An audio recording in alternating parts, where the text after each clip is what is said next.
Buenos días, Comisión de Auscultación. Mi nombre es Alondra Torreblanca Valderas, con la matrícula 2020-59-334 de la licenciatura en Administración y Dirección para Pequeñas y Medianas Empresas.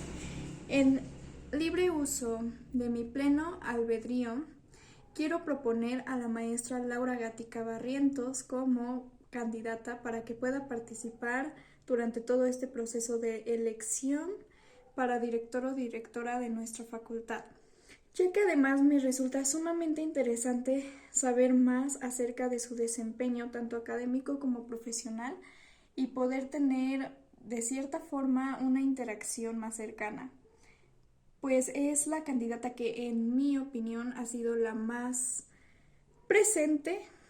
Inclusive en algunas conferencias la hemos visto un poco acerca de cómo se desenvuelve y quisiera saber más información sobre ella, más información acerca de las propuestas que está pensando en brindar para posteriormente analizar de una manera profunda una decisión correcta para hacer el mejor uso de la ejecución de mi derecho al voto. Espero que pueda tomarse en cuenta esta petición. Sin más que decir, un excelente día.